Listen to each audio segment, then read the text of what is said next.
पूर्व मुख्यमंत्री अशोक गहलोत आज ट्रेन से सफ़र कर रहे हैं और अपने लोगों के बीच धौलपुर तक यात्रा कर रहे हैं। और इस वक्त हम हैं पूर्व सीएम साहब के साथ। हम बात करेंगे कि आखिर किस तरह का एक राजनीतिक माहौल प्रदेश में बना हुआ है। सर, क्या कहेंगे, जैसे चुनाव है तो दोनों पार्टियां अपनी चुनाव में तो तैयारी चल रही है। हमारे प्रदेश अध्यक्ष गोविंद डोटासरा जी और रंधावा साहब लगातार दौरे कर रहे हैं।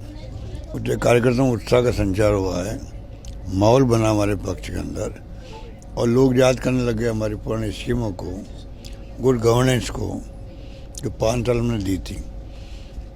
और जिसमें चुनाव के अंदर जो अठत्ते बोल के प्रधानमंत्री जी सहित जो भ्रम पैदा किया, झूठे आरोप लगाए कि मुसलमान को दे दिए 50 लाख, हिंदू को दिए 5 लाख, ये जो बोले गए सब अब वो एक्सपोज हो गए। पेट्रोल डीजल के दाम कम कर देंगे सरकार आते ही, चर्चा नहीं हो रही है। जो जो आरोप लगाए थे हमारे ऊपर, रेप हो रहे हैं, यहाँ पर बलात्कार हो रहे हैं। अब पूछिए आप, 2 महीने में रिकॉर्ड बन गए बलात्कार के राजस्थान के अंदर। तो बड़ी मार्मिक स्थिति बन गई है राजस्थान के। ऊपर से रिमोट कंट्रोल से चल रहे हैं चीफ मिनिस्टर। वो खाली जो चीफ सेक्रेटरी हैं वो डी फैक्टो बने हुए हैं चीफ मिनिस्टर, उन्हीं की चलती है, जैसे हम सुनते हैं। तो कल आपने सरकार पे कई गंभीर आरोप लगाए। ये आरोप थे और आरोपों में सच्चाई भी है। पूरा सचिवालय जानता है, पूरा प्रदेश जानता है कि हालात क्या है। अगर मंत्री अपना सेक्रेटरी नहीं लगा सकता अपना खुद की मर्जी का, बल्कि मैंने सुना मुख्यमंत्री जी के सीएमओ में कोई लग गए थे, उसको भी वो लग नहीं पाए। तो मेरी भावना दूसरी है।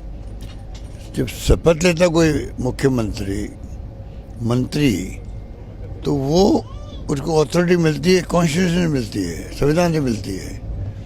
उस अथॉरिटी को डायल्यूट करने का अधिकार किसी को नहीं है। अगर चाहे तो मंत्री को हटा सकता मुख्यमंत्री, पावर है उसका, और उसकी अथॉरिटी कम नहीं कर सकता वो। मुख्यमंत्री शपथ लेते हैं तो प्रधानमंत्री या उनकी पार्टी हाईकमान हटा सकती है उसको, उसकी अथॉरिटी कम नहीं कर सकता। अथॉरिटी कम करेंगे तो गवर्नेंस कैसे होगी? गवर्नेंस नहीं होगी तो नुकसान किसका होगा? पब्लिक को होगा।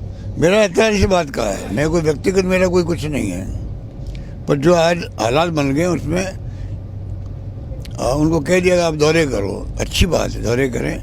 ERCP, नर्मदा, खाली हवा में बातें कर रहे हैं, कोई पानी नहीं आने वाला है। ये MOU किए हुए तो बताओ मीडिया वालों को, तो बताओ। अगर मीडिया को बताएंगे तो पब्लिक के पास, पब्लिक डोमेन में आ जाएगा वो, पब्लिक भी उसका लेखा जोखा करेगी। आज क्या MOU हुए हैं किसी को नहीं मालूम है, तो छिपा के क्यों कर रहे हो? और उसकी यात्रा निकाल रहे हो, उनके लिए आभार व्यक्त कर रहे हो। ये नाटक क्यों कर रहे हो यार? क्यों बर्बाद कर रहे हो? अभी तो 3 महीने हुए हैं। हमारी तो शुभकामनाएं इनके साथ में, हमने कभी आलोचना नहीं करी इनकी। और ये भी, इसको भी मैं समझता हूँ ये सच्चाई मैंने उजागर करी है पब्लिक इंटरेस्ट के अंदर। सच्चाई उजागर कर रही है, वो हमारा कर्तव्य बनता है कि पब्लिक की जो भावना है उनको हम रिप्रेजेंट करना चाहते हैं। और मैं उम्मीद करता हूं कि हमारे कमेंट करने से थोड़ा सुधार होगा तो हमें खुशी होगी। तो राहुल गांधी जी की यात्रा, न्याय यात्रा जो है वो लगातार चल रही है।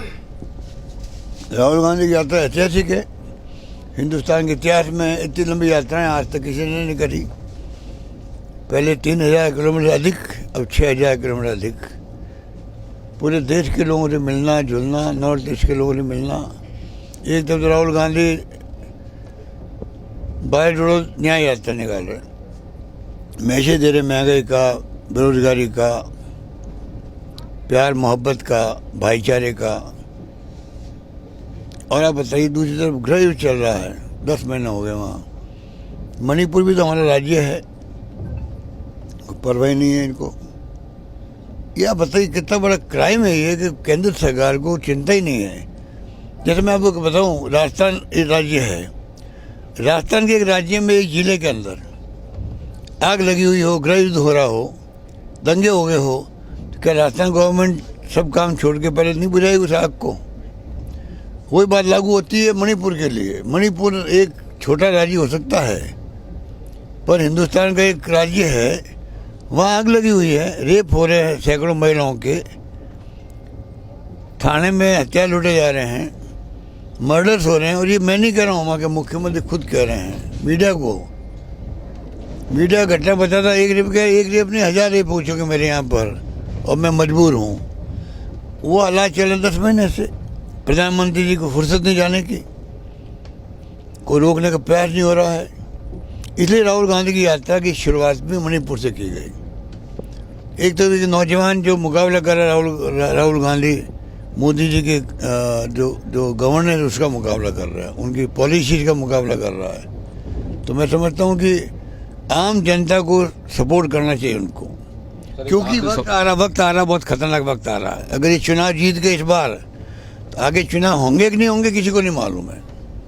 अभी मेरे पास एक भाई बैठे थे, ये सब बैठे मेरे साथ में, उनके सामने उसने कहा, एक लेमैन ने, साहब अगर ये जीत गए तो अगली बार चुनाव होंगे कि नहीं होंगे।